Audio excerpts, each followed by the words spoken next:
Hey guys, sorry. I was Tesla at the door. I'm getting my solar system worked on the house. So, all right. So we left off right here where we did the individual male and female, and I just had copied down the female side, which is real straightforward. And then when you do the males, you're just going backwards, which is kind of weird. But remember, up here this is 151, so you want the one to be closest, and then a 4, and then a 7, and then a 9. So you still want the smallest number closest to your stem.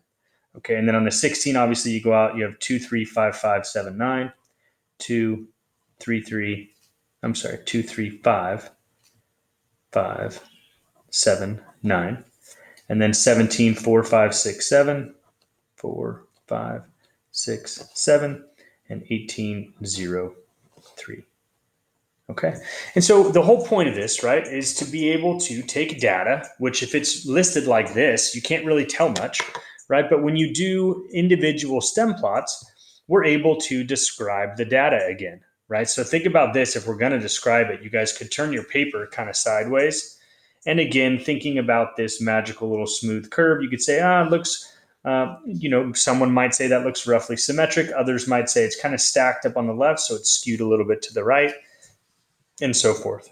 And the point of a back-to-back stem plot is so that you could compare, right? You could clearly see that there are lots of females with shorter heights compared to the males, and so forth when you do describe it.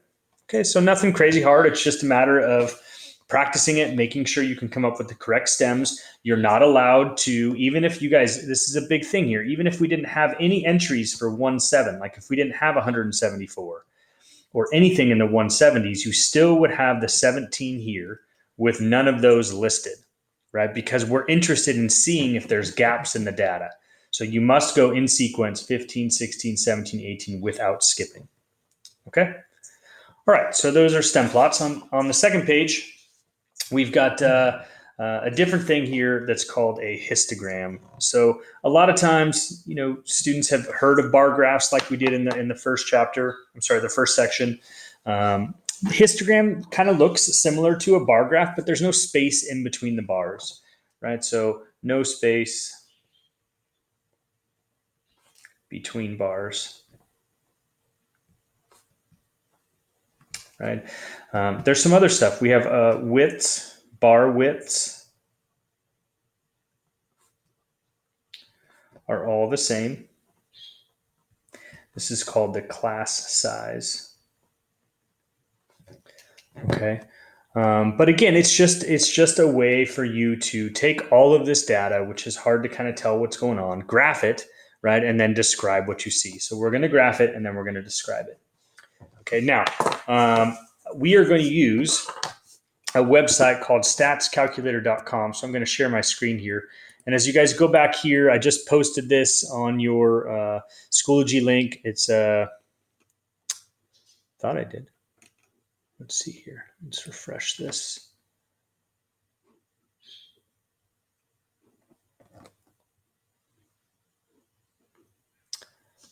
Alrighty. Maybe I put it on the wrong course. Let's check calculus.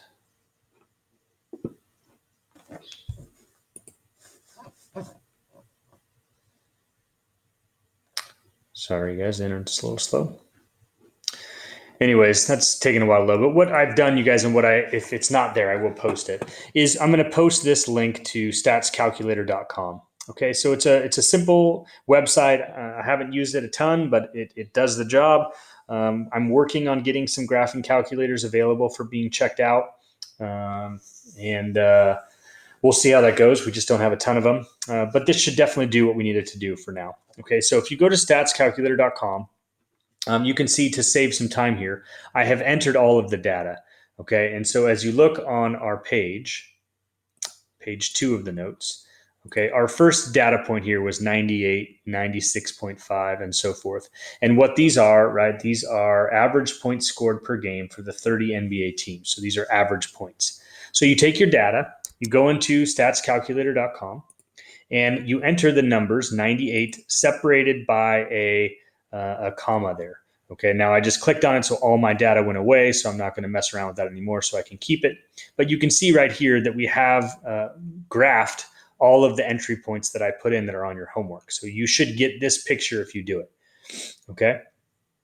So right here, all I'm going to do is I'm going to kind of copy that picture down onto the notes, right? And then what we're going to do is we're going to describe what we see. Okay. And so I'm going to actually click back and forth and not copy the graph just for sake of time, because we have it here. You guys would want to copy this graph onto your homework if that's what you're doing, so that you can describe it. Okay. So as I go back here, if I'm going to describe that data, okay, whenever it says the word describe, I want to talk about my SOCS, right? SOCS. So let's talk about shape.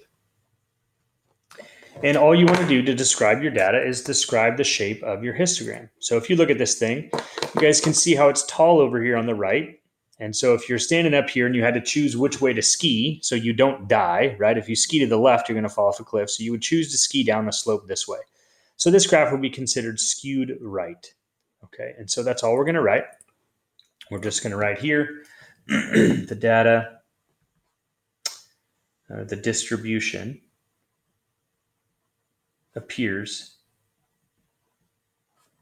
to be skewed, skewed, right. Okay, and then O stands for outliers. And looking at our histogram, it didn't seem like that there were any outliers, right? There's no random points that are really far away from the data.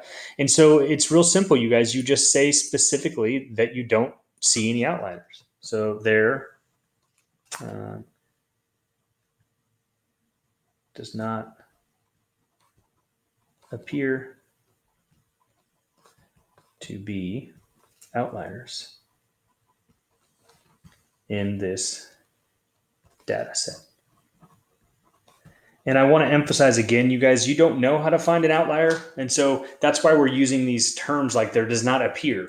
You don't want to say there are no outliers. Well, you don't know that. You don't even know the definition of what an outlier is, other than possible ones look like they're far away from the data. So we just use this, there does not appear at this point. All right, let's talk about center. And if you go back to this website, there's other ways that you guys can describe center. Now, we talked about how you could just kind of use your brain to kind of to estimate where it would be. It seems like the center of the data would be somewhere here, right in between 95 and 100. So somewhere right around 97 or 98.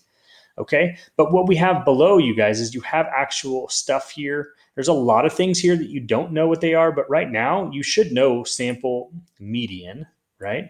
And here is the sample mean. Okay, and so we know those two words, and that's what center measures. So this one's 97.5, this one's 98. So we're using really, really loose vocabulary at this point. We're just saying the center of the data